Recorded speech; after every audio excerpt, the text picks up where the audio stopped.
It is time for you to do the right thing and reverse liberal bail laws that are unleashing terror in our communities. Crime rages out of control. Not only will we repeal liberal catch and release laws, we will carry out the biggest crackdown on crime in Canadian history. Judges keep letting people out over and over and over again. I'm just done with it. They have flooded our streets with repeat dangerous offenders and drugs. The evidence has shown that they are a danger to public safety. The Jail Not Bail Act. All right, that is a timeline and certainly a familiar refrain among conservative politicians in this country. Jail, not bail. I'm sure you've heard that term. The official opposition applying pressure on Ottawa to curb what it calls rampant, out-of-control crime in Canadian communities. And while many, including the Carney government, have touted or promised change when it comes to our country's criminal justice system, achieving reform within the confines of the Charter may be easier said than done. Michael Spratt is a criminal lawyer. He joins us now to discuss. Mr. Spratt, we appreciate this. Welcome to the program. No problem. Anytime. Happy to be here. Well, certainly a complex issue. There's no question about it. And it just so happens that the Conservative Party, Pierre Poilievre, is using his designated opposition day in the House of Commons to propose his law, or what he hopes will be a law, the 3 strikes you're out.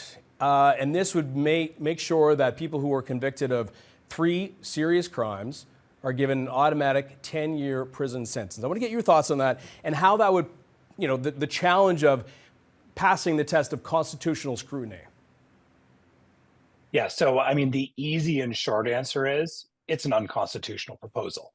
And we know that because the Supreme Court has struck down minimum sentencing laws. And this is just a beefed up, rehashed minimum sentencing law, and one that hasn't been successful in other jurisdictions that have tried it. Now, we use the clips from conservative politicians, but this is certainly not exclusively a partisan issue when it comes to the right wing or conservative parties in this country, because, as you know, this has become bipartisan from NDP Premier David Eby, Liberal Premier Susan Holt in New Brunswick. All have touched on and really campaigned on a type of bail reform. This is an issue that has galvanized the public in this country. So how do you thread that needle with what exists as the construct of the Charter of Rights and Freedoms and what certainly many of the Canadian public and really at this point, all of the premiers want? Yeah, you have to start from the principle that not everyone charged or accused of a crime is guilty of that crime. That's why we have the presumption of innocence. And it's a very, very important presumption. It's one of the bedrocks of our justice system. We also have to recognize that when politicians, whether they be conservative, liberal, or NDP, whether they be at the federal or provincial level, talk about justice issues, often we are given misleading information. The criminal justice system is often used as sort of a wedge issue. And 2 things can be true at the same time. The public can be rightly concerned about crime. At the same time, when we cherry pick crime stats, when we look at short-term trends, or when we misrepresent the state of the law for partisan purposes, as Mr. Poilievre is often wont to do, and perhaps the worst offender in this regard, that doesn't necessarily get us to a evidence-based policy that will actually make Canadians safer. All right, Michael, I take your point, but when you look at the stats, and you mentioned cherry picking, and certainly that is what a lot of the politicians are doing, and these are the most recent numbers that I have. This is from 2017 to 2021, definitely a few years back. In Ontario, and specifically the GTA, and this is from Stats Can, keep in mind, violent crime committed by those who breach bail conditions in Ontario went up 29%, in the GTA 22%. For the average person, when they hear those numbers, and certainly a lot of them are getting media attention, how do you balance that and square that circle for them? Yeah, and the public really isn't satisfied when you say, that's just since 2017. Over the last 20 years, crime is actually way down. That doesn't help you if you're, the victim of a break and enter, or if you have been accosted on the street. But what we do need to do is take time to explain the principles. What we know in Ontario is there has never been more people denied bail or in our jails.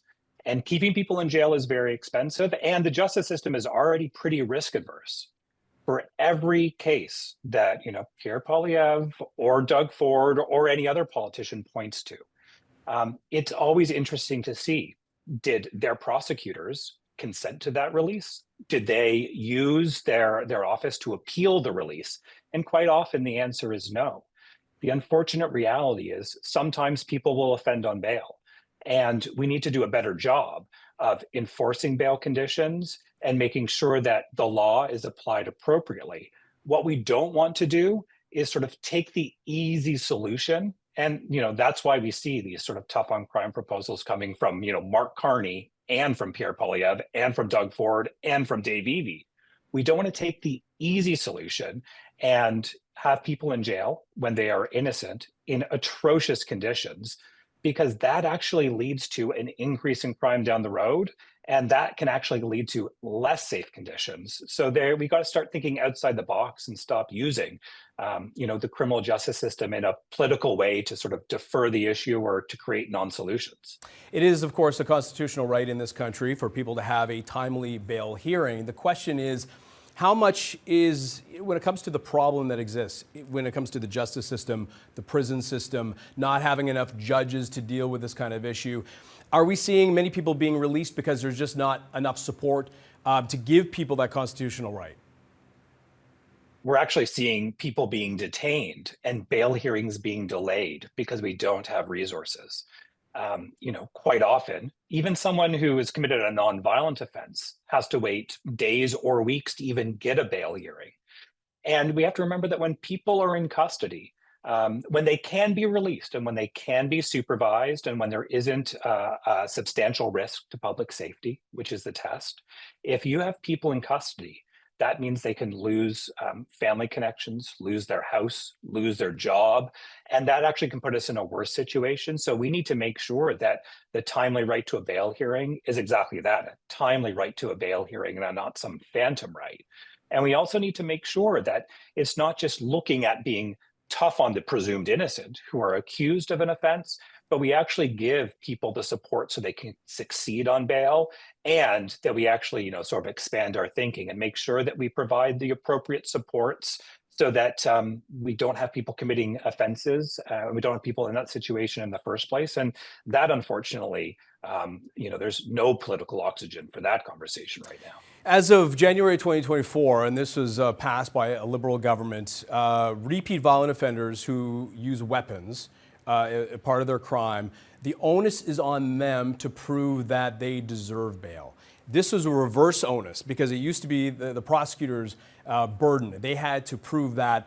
But given that that is already law, given that there's an appetite, certainly among many politicians in this country, among much of the public in this country, this is a difficult question to answer perhaps, but where do you see this going given the appetite right now? Yeah, there has been some tightening up of the bail system by the previous Liberal government.